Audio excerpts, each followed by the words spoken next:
Welcome to the No Rain, No Rainbows podcast. This is a show about pushing through obstacles and hard times in order to live a happy and fulfilled life. I'm your host, Ted Phaeton, and it's a pleasure to have you joining us. I hope you enjoyed today's episode. Let's grow.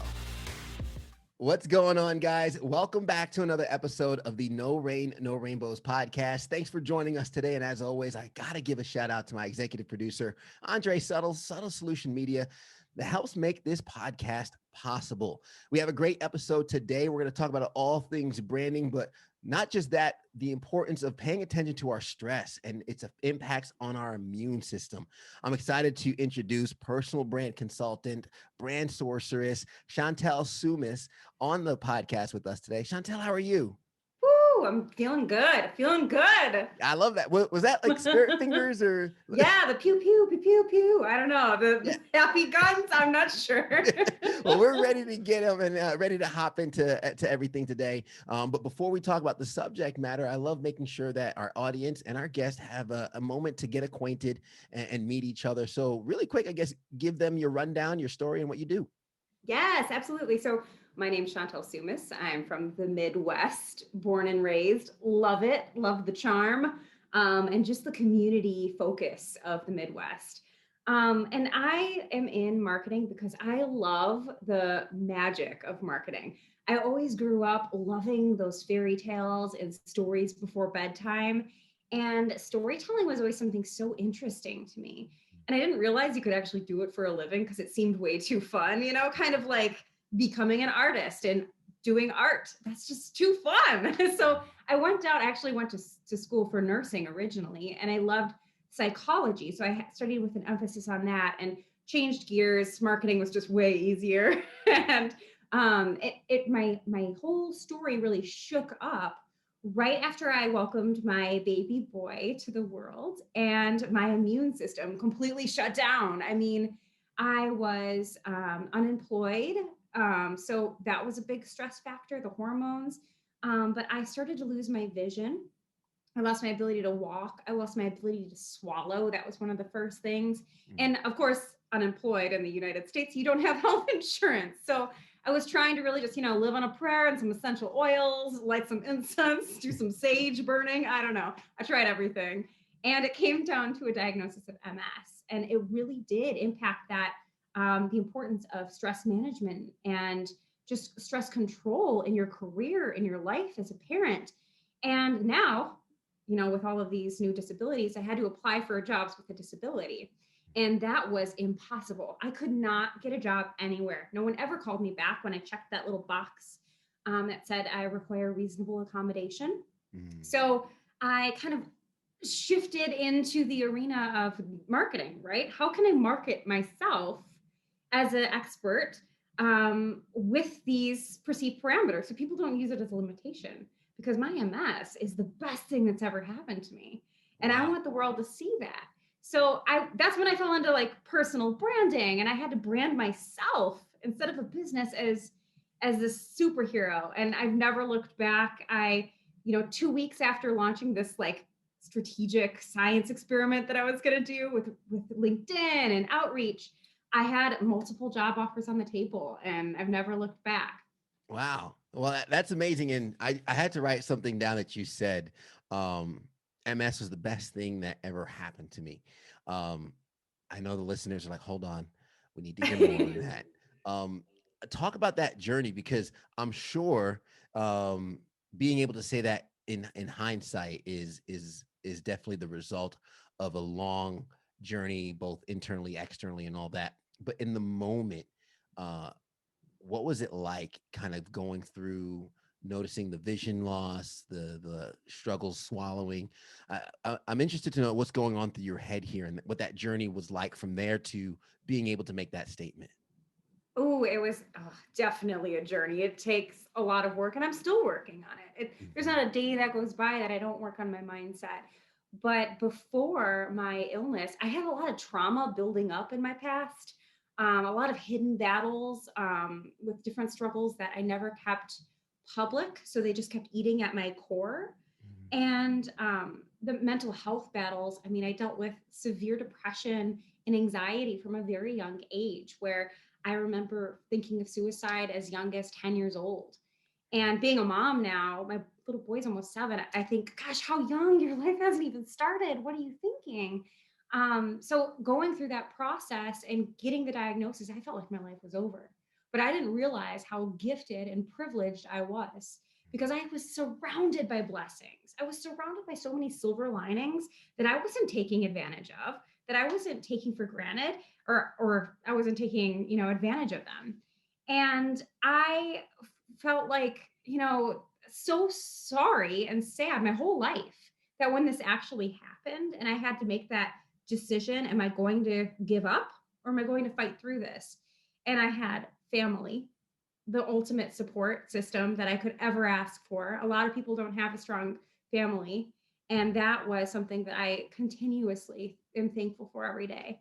And them telling me that I was worth it, that I was worth the fight forward, was something so extraordinary. So having this diagnosis, having everything completely stripped away, and I mean everything. I was basically a vegetable. Even, bowel and bladder stuff you can't control when you're brain damaged. And it was the ultimate shame. And I had to let go of that shame in order to love myself.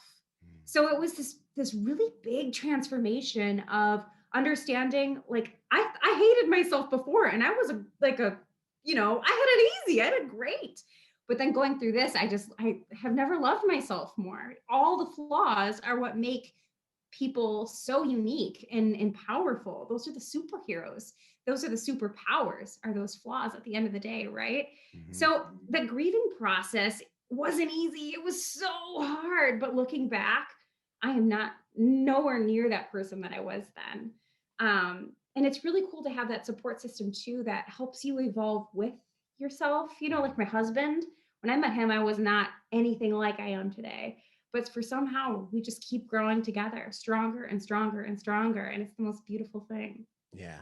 I think what's the most amazing about that is when we are, I always say, it's when we stumble in love with ourselves, other people can't help but drink the Kool-Aid sometimes. They're Yes, like, the Kool-Aid. yeah, like this person's on something. I want what they have. Make it too. And Absolutely. automatically you see the way they carry themselves. And we all know these people. They walk in the room and they have this air about them, almost as though they've done the work to fully accept who they are and appreciate it, including the flaws, because there's a difference between loving yourself falsely with that false image, that I guess, the false confidence and things like that. But then there's also loving yourself, being able to show up and be like, hey, listen, I know this is exactly how I'm showing up, and I'm still working on myself, but how I am today is the best I can produce, and I love it. Hopefully you love it too.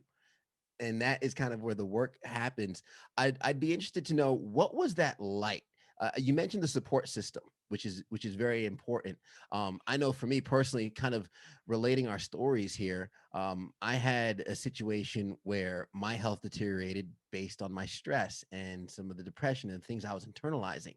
That manifested itself in an autoimmune disease, which put me in the hospital, and a surgeon looking at me saying they're going to take out my large intestine. Uh, that's the same scenario where I'm like, oh my gosh, 23 years old, my life is over. I'm not going to have a large intestine. But for some reason, I was able to, because the doctors pretty much were telling me, hey, your stress, your diet, your behavior. I had nobody else but to blame but myself. But also my outlook on things, I knew right away had to change. And when I left the hospital, I was completely different than when I went in the hospital. So I guess, what was that transformation process from the young caterpillar to the butterfly that you are now? Oh, that transformation was heavy. Oh It man. Right? It takes like a lot of work, so much work. So when I was severely brain damaged, um, and there's no cure for MS. So basically, when you're diagnosed, you go into the doctor, the neurologist like checks you out, and they say, okay, this is your diagnosis. Bye. There really isn't a treatment or a band-aid that you can put on it, or even a sliver of hope that you can shove out there, because it's so under researched. Mhm. So when I took that away, I was like, what am I going to do? And thankfully, again, that support system, one of the things that people love to do when you're newly diagnosed with something is shove a bunch of information at you. And right, you've been there. I found this article. Yeah, exactly. Try this essential oil. Yeah. My dad was one of those people who was like, okay, you know what? We're going to get through this. I'm going to do my research and I'm going to throw everything at you. And he sat me down one day at the kitchen table and he said, I just need you to sit here and listen to this. And he presented something to me in the form of magic. And okay, you got to remember here, I'm obsessed with magic and storytelling and fairy tales. And he told me that the brain is magic, that the brain, we've only been able to study it recently, up until very recently, post-mortem. But now that we have this new technology, we're able to understand that the brain can rewire itself. It can connect different neurons with each other and overcome severe brain damage. So there's always possibilities. And that's when I really started to learn more about neuroscience and neuroplasticity and quantum physics and how the energy that we bring into our own ecosystem reflects so much on our thought patterns. And I've never looked back. I mean, this is like, probably 4 hours of exercise a day doing thought transformation, meditations, mindfulness exercises, but it has paid off. I mean, as you can see me today, I'm speaking clearly. Sometimes I get fumbled, but the recovery has just been absolutely magnificent, and I could have never predicted it. Yeah, which is amazing because I mean, listeners, watchers, buckle up because I'm about to nerd out because you started talking about neuroplasticity and rewiring some of the neurons and what fires off in our brains. And I'm very surface level with my knowledge on this, so I'm hopping in. But I've been meditating for a couple years. When I mentioned leaving the hospital, the mindset's all positivity, and I have found personally to see those effects in my everyday life. I'd love for you, I guess, maybe help break down for some of our listeners what some of those changes look like and how that can impact their lives in a positive way, because you mentioned, oh, it sounds like magic. It's hard for a lot of folks to believe, like, hey, if you sit down, sit still, maybe for 30 minutes, 45 minutes a day, and kind of practice your breathing, get into a lower wavelength of your brain activity, you can also alter some of your external environment. That might not kind of resonate for some. I'd love to hear your take on how we can start practicing that. Absolutely. There's so many things that you can do consciously too in the conscious mind. Of course, the unconscious mind is a deeper, and I feel like I shouldn't be talking about this because I am not a doctor, but this is what's Okay. worked for me, right? Yeah. But what's worked for me is I discovered the impact of negative thinking and how many it's insane how many negative thoughts go through our mind on a daily basis. If you pay attention, you would be shocked by how nasty of a mind you have up there. I mean, everything from waking up and being like, I don't want to wake up, I'm tired, 5 more minutes, or stepping outside to take the trash out and freezing and being like, oh, it's so cold. There's so many things that go through our mind that are negative when they should ultimately be positive. So, one of the biggest exercises that I was able to do to retrain my brain is to change every single little thought that entered into my thought process, which was every single little negative thing I changed into an irritatingly positive thing. And I mean, everything. Like, I'm hungry would be, ooh, I get to go cook something. Let's go experiment with spices, the Yeah. weirdest things. But all of that added up and it started to become habitual. After a few weeks, I started to notice that I was just a happier person. My husband saw the signs and he was like, wow, you look like you're doing really good today. And it really did show. And it also spread into my community around me as well. Yeah. You have that kind of impact, the effect on people around you. You all know the people that walk in a room, they either bring the energy down or they boost it up. We all want to be friends with the person that boosts the energy up, right? Yes. Yeah. And obviously it doesn't come without the practices, the hard work. And of course, neither of us are doctors. So I will, I guess, put the disclaimer out there and Yes. encourage some of the listeners and watchers to make sure that they do seek that professional advice. But there is value in mindfulness. There's value in paying attention to our thoughts. I think we have anywhere between 50 to 60,000 thoughts a day. And I mean, just imagine if a majority of them are negative, you're doing yourself a huge disservice. So I love the thought process of being irritatingly positive. Yes. um, and that's important because these thoughts have an impact on the immune system, which you experience myself as well. Um, I'd love to know, I guess, how you've seen the power of thought impact your immune system, especially what we're talking about. Hey, we're in the midst of this pandemic. We were joking before, like hopefully could see the end of this thing sometime soon. But there are so many people. I think it's a 1-2 punch. Not only is this pandemic out and about, but you have the negativity of the news headlines that's been just coming on people left and right. How can we protect our psyche from all this and take care of ourselves? That's a great question. And that's something that I've realized over the past, since I was diagnosed, how many people are on autopilot. How many people go through life without intentions, just being okay with mediocrity or something along those lines. I'm okay with just being joyful. That's my success, is living a life filled with joy and love, as silly as that may sound. But when you create these intentions and you set healthy boundaries, and you see somebody who wants to be a connection and wants to do business with you, but you can see the red flags, you can see, they're saying nothing good about anybody that they mention. You don't want that energy in your life. Let it go, block it out, let it walk away. Be intentional about it, because you will notice the differences. Setting those boundaries is a massive piece of being healthy with your own relationships, because if you love yourself and you treat yourself well, that makes other people understand how you're treating yourself and how you expect to be treated. So you Mhm. have to start within in order to spread it without. Does that That make sense? Oh my gosh. So it's funny because when you said set the boundaries, I think of my schedule, and I know our listeners know my schedule. I don't know if you know. I wake up at 2:15 in the morning. So Same. Same.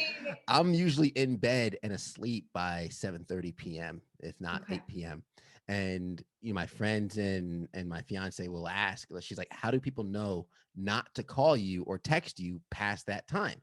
And it's like, because I've set that intention. I've set the boundary where they know don't contact me after that time because I don't answer. So anyone who knows me will know my schedule, even so much so I'm in a group text with a few of my friends, and they started texting at like 9:30, and I woke up and the last text was a really good friend of mine who just put the shh the emoji with a shh, Ted's sleeping.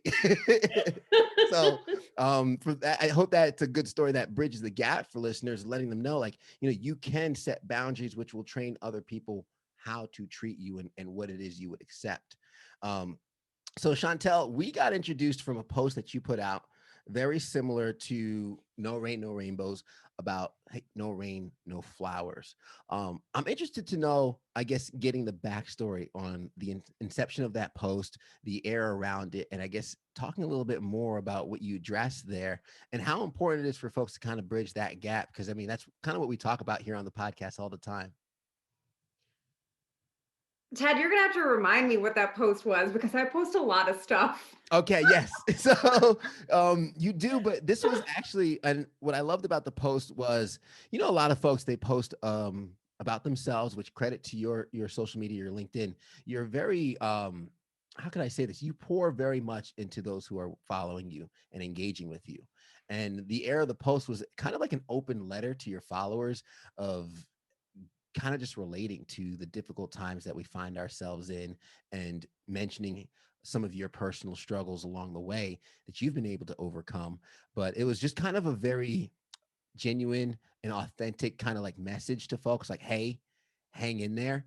And Yeah. I know for me, I've put out posts like that of like, hey, hang in there, smile through the process. Or I think you even mentioned, hey, keep smiling and stuff like that. And the irony is, whenever I put out posts like that, it's oftentimes when I need to hear it the most. Ted, you nailed it. Oh my goodness. That is so true. Absolutely. I remember that post. Every time I post something inspiring, it's because I need to hear it. It's Yeah. because it's something that resonates with me. I'm usually having a hard time myself or a hard day. And instead of venting and airing your dirty laundry about your bad day, it's better to lift people up because what you give to your community, they give right back. And it was so beautiful to see how many people responded and said, I love this, thank you, or you're the best, thank you, and it's just this hype circle that just keeps going round and round and round. And it really was that no rain, no flowers, because that rain is what makes those flowers grow, right? Mhm. It's really the struggle that makes us grow forward. And if we're not challenged and we're not pressured, we're not going to grow. We're not going to be tested and put to that next level that we can get to. So it Mhm. kind of revolves all the way back around to like being diagnosed and how that was like the best thing that's ever happened to me because I was seriously pressured into everything. I mean, I learned what it was like to live without vision. I learned what it was like to live without being mobile. I learned what it was like to, not be able to leave the house and then get the discrimination when you park in a handicapped parking spot, but you look too young and healthy to park there. So it really is that feeding yourself through those obstacles and knowing that this is a gift. It's gonna hard, and you're gonna have to grind through it and hustle harder, but you're gonna come out better and stronger and happier at the end of the day. I think if you choose that mindset, right? It's all a choice. Yeah. And I think that's amazing how you mentioned your story and the things that you've experienced and the impact it has moving forward, the perspective that it prescribes. One of my favorite rappers, J. Cole, he has a line in one of his songs where he says, the sun wouldn't be so warm if it wasn't for rain, and joy wouldn't feel so good if it wasn't for pain. For pain, yeah. uh, I think it's kind of, I mean, having the experience for me being in a hospital bed and about to lose my intestine every day where I get to eat a nice meal. Like, I mean, I was at a point where it was my dad's birthday. We went out to a fancy dinner, a fancy restaurant. I'm talking, my meal was probably $50 and I threw it up 20 minutes after eating it because my body wasn't accepting the food. It just was rejecting it. So from going to that where like, hey, I had a peanut butter chocolate protein bar before this, and that was so good. And it's something I cherish and I hold on to because I understand what it means to be on the opposite. Much like for someone like yourself who experienced what it was like to lose vision, mobility, have their words fail them, I think that gives us a certain level of appreciation. How important is gratitude for some of the listeners who might not have had that perspective themselves? How important is it for them to adopt that in their lives? Yes. Oh, attitude of gratitude is everything. It's your choice between being between wallowing in self-pity and sadness and really taking control and leveling up your life. It's also that difference between having people around you that love and appreciate and admire you and those that don't answer your call when you call because they don't want to be that sound box for your venting. It's attitude of gratitude is seriously everything. And I think that's where neuroplasticity and those thought reframing exercises come in so important, Yeah. right? Yeah. And it has to be intentional, like you mentioned earlier. It has to be an everyday practice. And I think folks have to decide that they want it. Um, a lot of times when we're in the storm, it's so hard to remember what the sun feels like. It's so hard to remember those good times. But it's all about having that connection. One last question is, how were you able to build your support system? Because you mentioned the importance of that, right? And for anyone who's lucky enough to have that family close by, it's great. But sometimes you might be in a storm and you don't know who to call. How can you start building that support system and hopefully dig the well before you're thirsty and have it now before you really need it? Oh, it's so hard. I think that anybody who goes through a debilitating diagnosis, whether even if it's mental illness and you're in a jam there with depression or if it's cancer, you find out who your true friends are because people will either distance themselves and completely remove them from your life. Maybe it's a discomfort, maybe it's a fear of their own. But you also have those people that really rise up and they know the pain. Like the people who reach out, they know it. They've been there and they know what they needed then too. So those are the people to really hold on to because your vibe attracts your tribe, right? If you're going to put out all of that good information and put out your heart and soul and be authentic, that's what you're going to attract. But if you're going to hide it all, you're going to attract the frauds too, right? And Yes. it's a scary place out there on social media. So be careful. But what I did is I started to share my story in a way that was not definitely not asking for pity, but asking, just sharing inspiration, sharing positivity, sharing what I learned through the process. When I talk about vulnerability in my sessions, there's an art in terms of sharing on social media, and you'll like this. So you don't want to share when you're in the storm. You don't want to share when it's raining outside, it's pouring, you're drenched, everything's sticking to you, it's gross. You want to share after the clouds part and that rainbow pops right out, because that's when people can relate to you. That's when you're in a stronger mindset. And that's when you can really share more that resonates harder with others. So that's how I built my community, right? I never thought it would happen, but LinkedIn has been the gold mine for bringing just amazing, ambitious professionals that are heart-centered and have been through some really, really hard stuff that really resonate and reach out. And then there you go. You got a big community that's got your back. Yeah. And I feel as though I would be doing the listeners a disservice by not asking a personal branding question in terms of how this relates, our experience, our story, our challenges, and our journey relates into building our personal brand. Because I know you mentioned that when you were applying to jobs and every time you checked the box, you never got a call back, but it took you kind of marketing yourself to get those opportunities and kind of get to where you are now. So I'd love your insights on turning our personal experiences, our challenges into our personal brand. I know you mentioned not sharing while you're in the storm, but I guess what are some other tips you can give us as we try building our community and build the following and the identity that we really want to hold on to? Absolutely. I think the best question to ask yourself is one of those that are asked often during interviews, which is, what is your greatest weakness? And any coach will tell you to find a weakness that is also your strength. So if you choose a weakness that is, a certain thing that's your biggest perceived parameter, figure out how that is also your biggest strength. Like for me, my biggest weakness is that I'm an empath.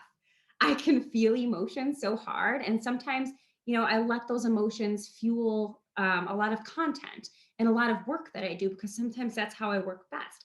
But it's also the ultimate strength, because it is, where you can connect better with other people. You can read emotion, you can channel things better and be more impactful with your words. So everybody has a chance to do that. They can figure out what their biggest weakness is and how they can also play on that to be their best, their biggest strength. And that's when you really hit it out of the park, because that's your differentiator at the end of the day. I love that. This is a question for me, and my fiance would appreciate me asking this. What's the biggest strength for my stubbornness? The fact that you're bold, probably, right?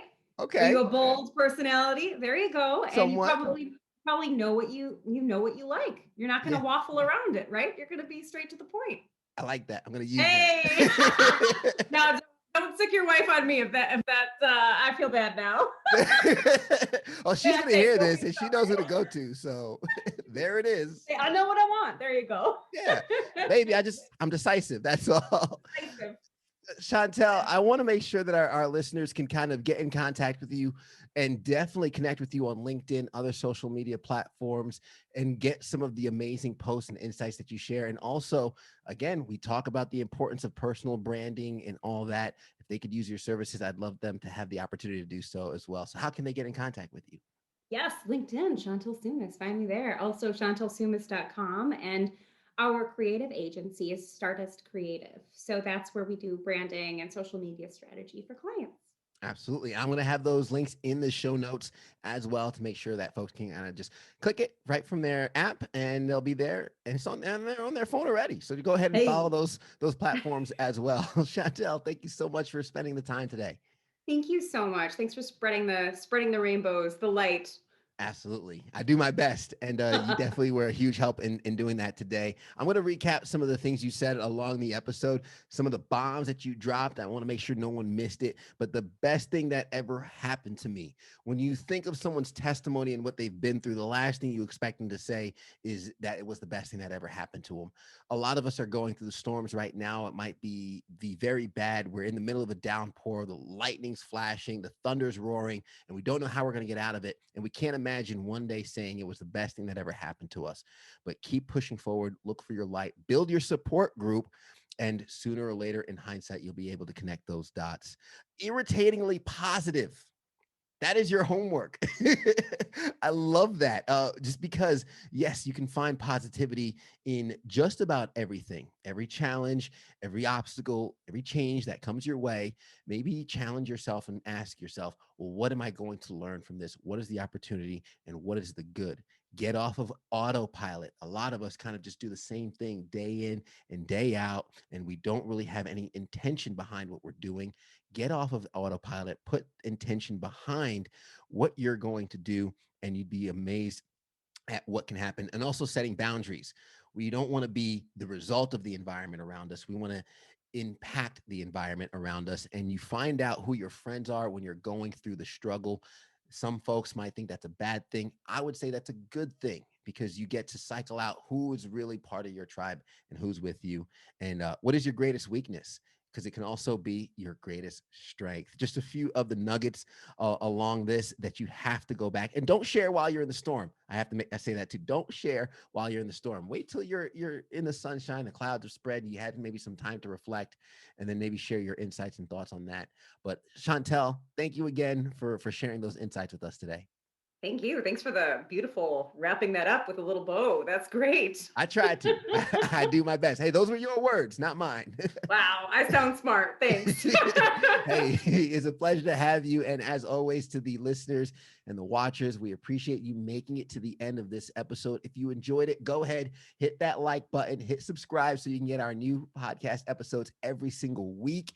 If you got value from this, please share it with a friend. Tell them Ted sent you. We really would appreciate it. And if you do want to support the podcast on a monetary level, you can do so for as little as $1 a month through our Patreon page. You get extra audio from guests like Chantel and others.